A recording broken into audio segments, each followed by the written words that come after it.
BTS के सब विद्यार्थियों को प्रभु यीशु मसीह के नाम से नमस्कार और अभिनंदन। आपने बहुत अच्छा किया इस कोर्स में ज्वाइन करके, और ये पक्का है, सुनिश्चित है कि सही ढंग से इस पाठ्यक्रम को पूरा करने से आपको केवल ज्ञान नहीं मिलेगा, आपके जीवनों में बड़ी आशीष मिलेगी।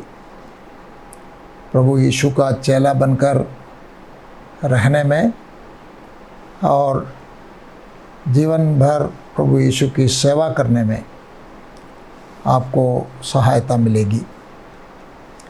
इस पाठ्यक्रम में अभी जो विषय हमें सीखना है वो प्रभु यीशु मसीह के संबंध में, यानी उसके जीवन और कार्यों के संबंध में अध्ययन है।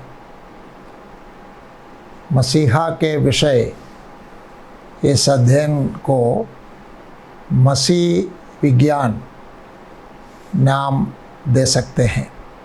इंग्लिश में इसको क्रिस्टोलॉजी कहा जाता है। तो मसीह विज्ञान,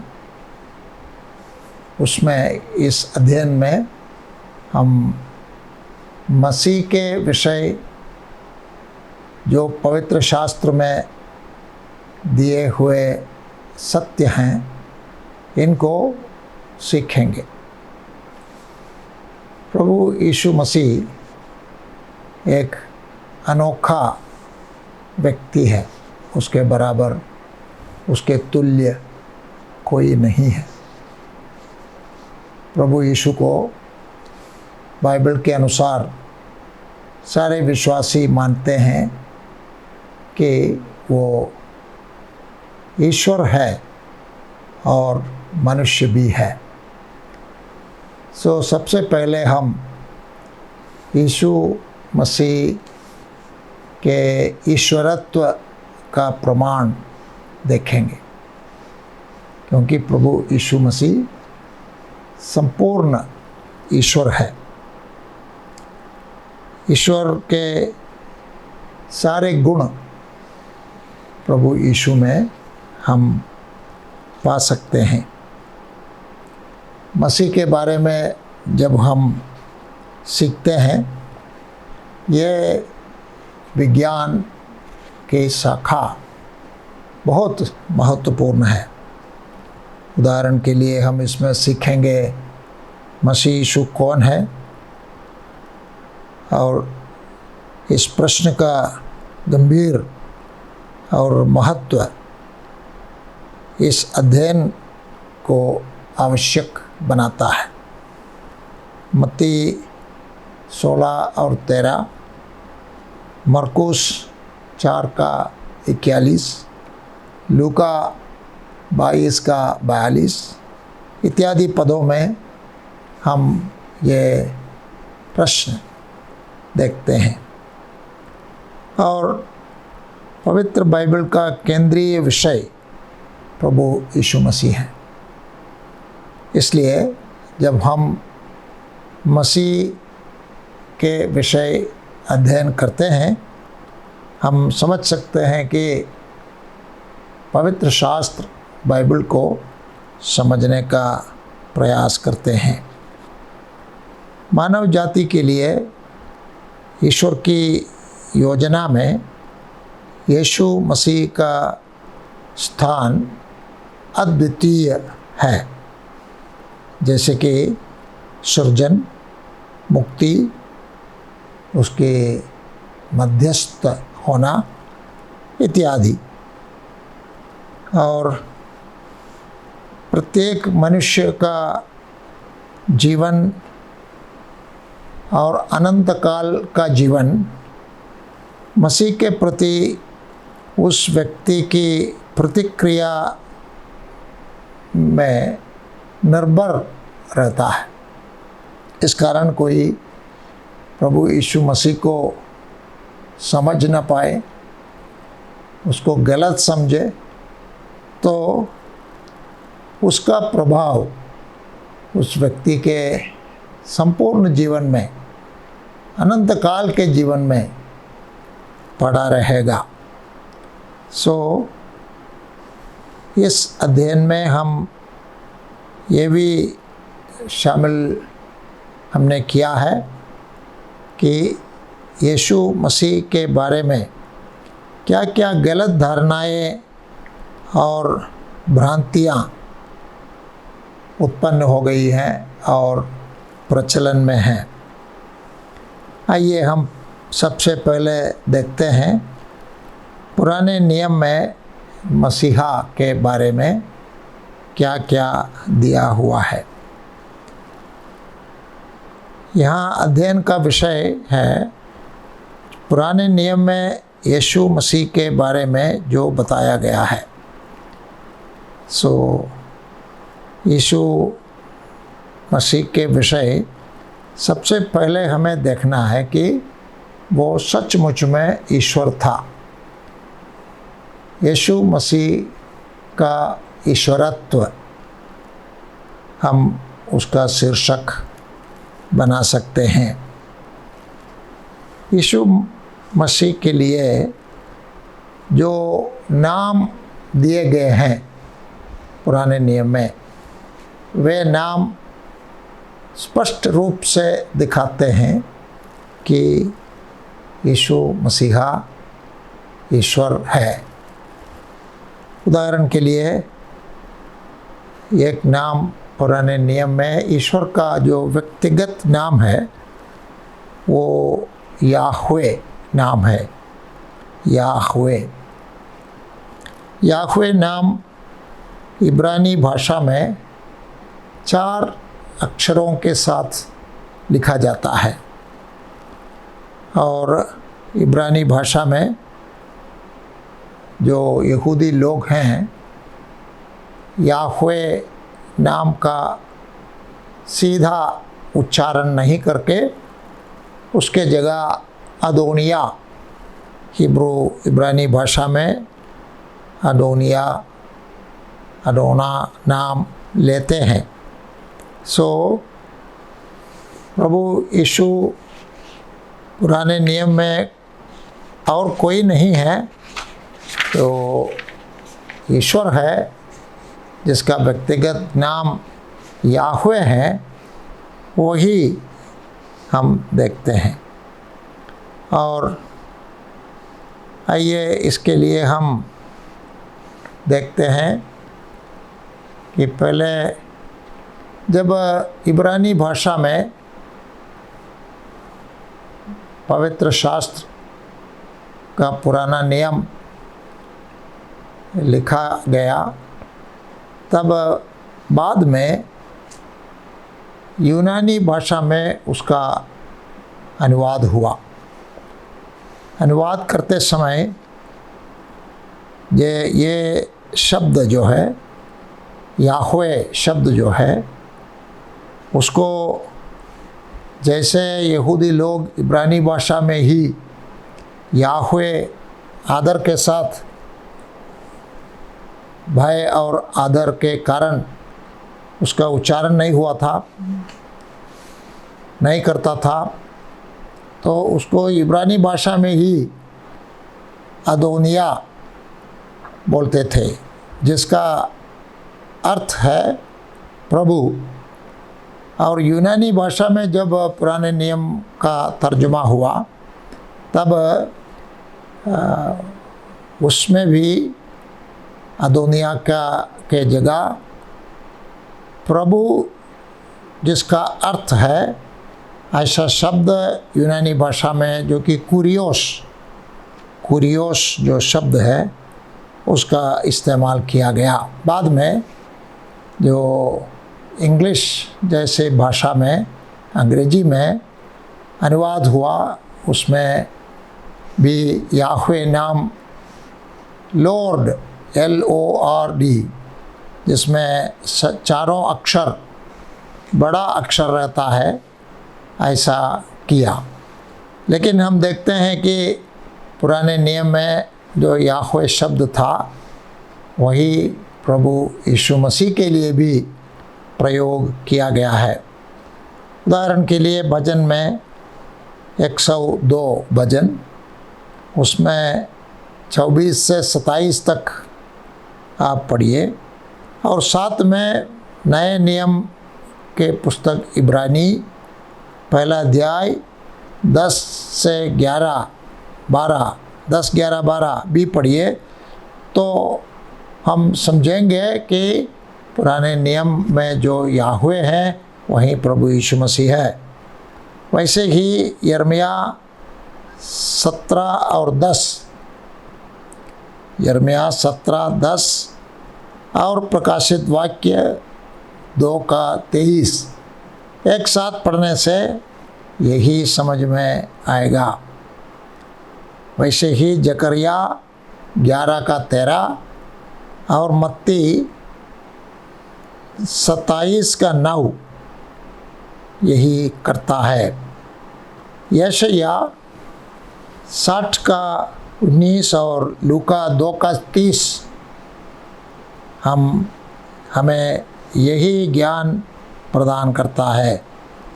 यशायाह 6 अध्याय और पद 1 से 10 पढ़िए। उसी बात को प्रभु यीशु मसीह के बारे में यूहन्ना 12 अध्याय और वाक्य 31 से 41 तक हम देखते हैं।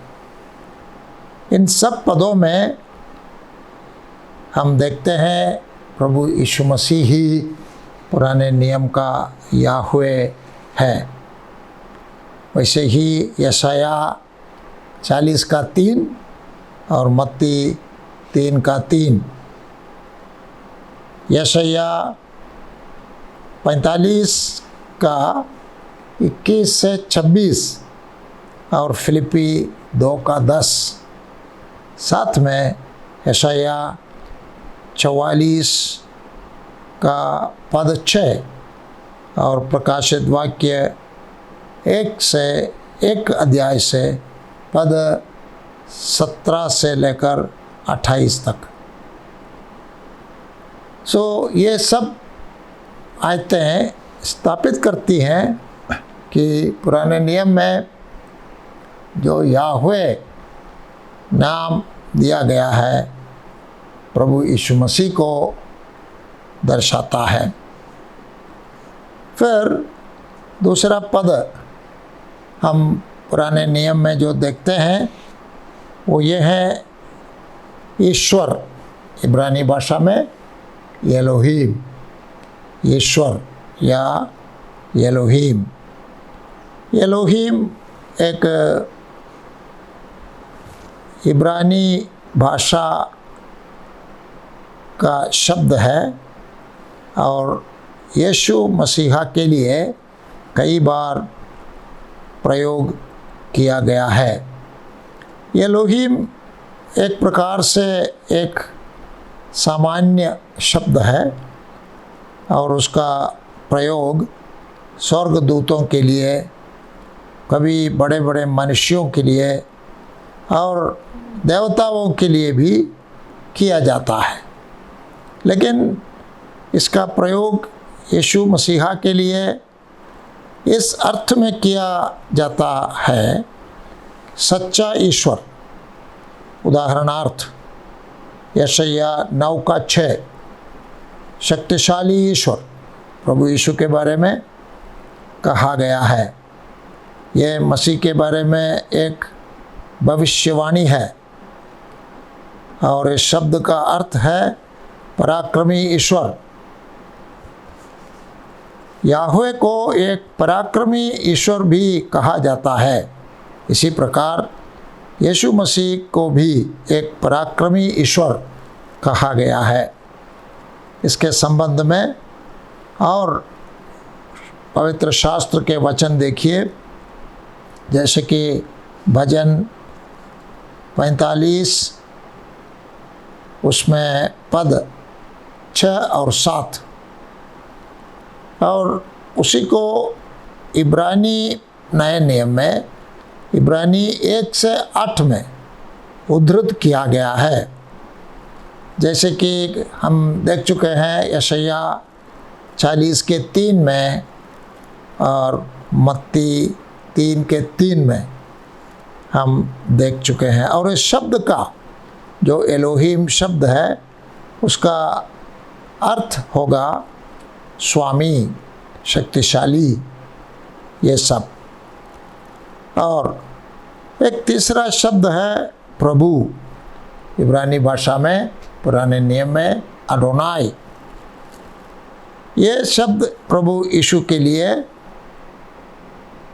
प्रयोग किया गया है। हिब्रू में जो अडोनाई है उसका अनुवाद हम अंग्रेजी में लॉर्ड LORD और यूनानी में कुरियोस हम देखते हैं। भजन 110 में और पद 1 में जो प्रयोग दिया गया है वही प्रयोग हम मत्ती रचित सुसमाचार में अध्याय 22 और पद 46 में प्रभु यीशु के लिए देखते हैं। सो इस शब्द का भी अर्थ प्रभुता करने वाला या शासक इत्यादि है। पुराने नियम में प्रभु के लिए जो इस्तेमाल किया गया है, नए नियम में प्रभु यीशु के लिए इस्तेमाल किया गया है। यूहन्ना रचित सुसमाचार अध्याय 20 पद 28, पहला तेसलोनिकी अध्याय 1 और पद 1, पहला कुरिन्ती 8 का 5 और 6, प्रकाशित वाक्य 19 का 16 और फिलिपियों में अध्याय 2 और पद 10 और 11। ये सब पढ़िए और पक्का हो जाएगा कि पुराने नियम का अदोनाई या प्रभु नए नियम में प्रभु यीशु मसीह खुद है। और एक दूसरा शब्द हम प्रभु यीशु के लिए और ईश्वर के लिए दोनों देखते हैं, वो है पुराने नियम में केवल याहवे के लिए इस्तेमाल किए जाने वाले एक शब्द नए नियम में यीशु मसीह के लिए भी इस्तेमाल किया गया है। उदाहरण के लिए यशायाह 41:4 पद 4 और पद 27 और 46 में पद 6 और अध्याय 49 में पद 12 और प्रकाशित वाक्य में भी 1 का 17, 2 का 8 और 22 का 13, अल्फा और ओमेगा, प्रथम और अंतिम, ये सब शब्दों का एक ही अर्थ है। उसका अर्थ है जो सभी चीज़ों से पहले हैं और जो सभी चीज़ों के अंत में भी है। उसका जिसका अर्थ होगा मसीह शाश्वत है, जैसे ईश्वर भी अनंत काल का है, अनादि अनंत है। दूसरा नाम प्रभु यीशु मसीह के लिए दिया गया है इमैनुएल। यशायाह 6 का क्षमा कीजिए 7 का 14 और मत्ती रचित सुसमाचार अध्याय 1 और पद 21 भविष्यद्वक्ता यशायाह द्वारा इस्तेमाल किया गया ये नाम नए नियम में यीशु मसीह के नाम के रूप में इस्तेमाल किया गया है। इमैनुएल, जिसका अर्थ है ईश्वर हमारे साथ। प्रभु यीशु जिसके साथ हो उसके साथ मानो ईश्वर खुद है। सो देखिए, यहूदी लोग पवित्र शास्त्र के अनुसार बहुत बलपूर्वक विश्वास करते थे, दृढ़ता के साथ विश्वास करते थे कि ईश्वर एक ही है और कोई ईश्वर नहीं हो सकता। लेकिन प्रभु यीशु को मानने वाले उसको ईश्वर ही मान रहे थे। सो मसीह देह धारण किया हुआ ईश्वर खुद था। और पुराने नियम में प्रभु के दूत को याहवे ईश्वर के रूप में संबोधित किया गया है, जबकि एक अन्य व्यक्ति को याहवे के रूप में प्रकट किया गया है। इसलिए विद्वान लोग याहवे को यीशु मसीह का पुराना नियम का एक रहस्योद्घाटन मानते हैं। समझते हैं पुराने नियम में कभी कभी याहवे के दूत के रूप में प्रभु यीशु खुद प्रकट होता था। देह धारण के पहले भी पुराने नियम के समय हम देखते हैं, उत्पत्ति अध्याय 16 पद 7 से लेकर 13 तक हम देखते हैं ईश्वर का दूत, याहवे का दूत हाजरा को दिखाई दिया और वो समझ सकते हैं कि वो प्रभु यीशु मसीह का एक प्रकाश में आना था। उत्पत्ति 16 में और पद 7, 9, 10 पदों में हम देख सकते हैं। और इसी अध्याय में पद 13 में उस दूत को याहवे के रूप में भी दर्शाया गया है। याहवे का दूत जो अब्राहम को प्रकट हुआ, उत्पत्ति अध्याय 18 में पहले पद में ही, उसके बारे में देखें। अब्राहम को दर्शन देने वाले 3 व्यक्तियों में से एक स्वयं याहवे था। अब्राहम याहवे के सामने खड़ा हुआ, लिखा है उत्पत्ति 18 पद 22 में। इसमें यह भी लिखा है, प्रभु ने अब्राहम से बात की और वहाँ से चला गया। 18:33 देखिए। सो 3 जो स्वर्गदूतों के रूप में आए, उनमें से एक प्रभु खुद था। सो हम समझते हैं कि प्रभु यीशु पुराने नियम में भी अब्राहम जैसे व्यक्तियों के सामने एक दूत, एंजल के रूप में आया था। इसके अलावा उत्पत्ति 22 में और पद 15 में हम देखते हैं कि याहवे के दूत ने अब्राहम को दूसरी बार स्वर्ग से बुलाया। 24 अध्याय 22 और पहले पद में हम समझ सकते हैं कि प्रभु वो स्वर्गदूत है जिसने पहली बार 22 अध्याय 22 पद 11 में स्वर्ग से बात की थी। सो हम समझते हैं कि प्रभु का दूत, ईश्वर का दूत, ईश्वर खुद था और प्रभु यीशु मसीह था। और फिर आगे उत्पत्ति में हम दूसरी जगह देखते हैं कि याकूब को स्वर्ग का दूत प्रकट हुआ, वो भी ईश्वर था, याहवे था। उत्पत्ति 31 का पद 11,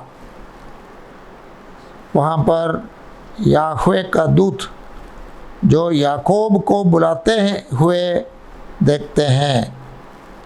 पद 31 और अध्याय 31 और पद 13 में अपना परिचय बेथेल के ईश्वर के रूप में देता है। बेथेल के ईश्वर ने याकूब की पत्नियों को बेथेल के ईश्वर से उनका परिचय कराने के लिए क्यों बुलाया? इसलिए कि उसे कहा गया कि याहवे तेरे पिता इब्राहिम का ईश्वर और इसहाक का ईश्वर है। उत्पत्ति 28 और पद 13। इसी प्रकार प्रभु वो व्यक्ति था जिसने याबोक के घाट पर याकूब के साथ कुश्ती लड़ी थी। उत्पत्ति 32 में पद 28 से 30 तक पढ़कर देखिए। कई वर्षों बाद जब होशे ने इस घटना के बारे में बताया तो हम देखते हैं कि उसने ईश्वर और स्वर्गदूत के साथ कुश्ती लड़ी थी। ईश्वर के साथ कुश्ती लड़ी थी। होशे अध्याय 12, 3, 4, 5 पढ़िए। सो ये स्पष्ट है कि उसका नाम प्रभु याहवे भी है। और भी है, देखिए, प्रभु का दूत मोशे को प्रकट हुआ। हम इसमें निर्गमन में देखिए, निर्गमन 3 अध्याय और पद 3, वहाँ पर भी ईश्वर के दूत के नाम पर कटीली झाड़ी के बीच में मोशे के सामने प्रकट हुआ था। लेकिन वाक्य 4 में जब प्रभु ने उसे आते देखा तो हम देख सकते हैं कि ईश्वर ने मोशे को कटीली झाड़ी के बीच से बुलाया। निर्गमन अध्याय 3 और पद 6, 7, 11, 13, 14 सब पढ़ के देखिए। और स्तिफनुस ने प्रेरितों के काम अध्याय 7 में 30 से 35 पदों में स्तिफनुस ने अपने उपदेश में कहा था कि जो स्वर्गदूत कटीली झाड़ पर दिखाई दिया वो हमारा प्रभु यीशु था। प्रेरितों के कामों के वर्णन अध्याय 7 में उक्त वचनों में हम देख सकते हैं। सो हम समझ सकते हैं कि ये स्वर्गदूत प्रभु के प्रतिनिधि के रूप में नहीं भेजा गया था। प्रतिनिधि के रूप में भेजा गया स्वर्गदूत कभी ये दावा नहीं करेगा कि मैं खुद ईश्वर हूँ या याहवे हूँ। सो हमें मानना चाहिए कि वो याहवे या ईश्वर खुद था। निर्गमन अध्याय 23 और उसमें पद 20 और 21, उसमें प्रभु स्वयं कहता है कि वो प्रभु ही था जो मोशे को प्रकट हुआ और इस्राएल का नेतृत्व किया। इतना ही नहीं, मेरा नाम उसमें है। विशेष रूप से प्रभु के दूत के बारे में कहा गया है। और फिर देखिए प्रभु का दूत जो इस्राएल लोगों को प्रकट हुआ, न्यायियों के पुस्तक में अध्याय 2 और 1 से 5 पदों में ईश्वर का दूत, प्रभु का दूत गिलगाल से बोखिम को आया और इस्राएल लोगों से बातें की। ये दावा किया जाता है कि ये प्रभु का दूत था जिसने इस्राएल को मिस्र से छुड़ाया, उन्हें उस देश में लाया जिसके बारे में उन्होंने अपने पूर्वजों से शपथ खाई थी और उन्हें कानून दिए। बाइबल के अन्य भागों में ये देखा जा सकता है कि ये प्रभु का दूत था जिसने इस्राएल को छुड़ाया और बचाया और उन्हें रेगिस्तान के मध्य में से ले गया। उदाहरण के लिए यशाया 63 पद 9, निर्गमन अध्याय 13 पद 21, अध्याय 14 और पद 19 और 24। और फिर आगे प्रभु का दूत जो गिदोन को प्रकट हुआ, वहाँ पर भी हम देखें न्यायियों की पुस्तक अध्याय 6 और पद 11 से 24 से पता चलता है कि जो स्वर्गदूत गिदोन को प्रकट हुआ था वो अक्सर प्रभु का वही दूत होता है जो पिताओं को दिखाई देता था। उसके लिए न्यायियों के पुस्तक अध्याय 6 में विशेषकर पद 11 से 14 और पद 20 और 21 देखिए। मालाकी भी यीशु मसीहा को प्रभु और हाँ वाचा का वो दूत जिसे तुम चाहते हो कहता है। मलाकी अध्याय 3 पद 1। और जो स्वर्गदूत मनोहा को प्रकट हुआ वो भी याहवे का दूत था। प्रभु के दूत के संबंध में मनोहा ने अपनी पत्नी से कहा, हम मर जाएंगे क्योंकि हम ईश्वर को देखेंगे। न्यायी अध्याय 13 और पद 22। इसका कारण क्या है? तो मनोहा को पता चल गया कि प्रभु का दूत था, माने प्रभु खुद था। इसे पद 21 में देखा जा सकता है। ये जानने के बाद कि वो प्रभु का दूत था, मनोहा कहता है कि वो ईश्वर था। इन सब पदों में से हम क्या समझ सकते हैं? पहले ये खुलासा किया गया है कि प्रभु का दूत प्रभु के तुल्य है, और दूसरा प्रभु का स्वर्गदूत प्रभु से भिन्न एक अन्य व्यक्ति के रूप में प्रकट हुआ है, और तीसरा पुराने नियम में प्रभु के दूत की अभिव्यक्ति प्रभु यीशु मसीह जो प्रभु के तुल्य है, पुराने नियम में प्रभु के रूप में प्रकट हुए। और के लिए जो पहले दिए हुए पद हैं सब देख लीजिए।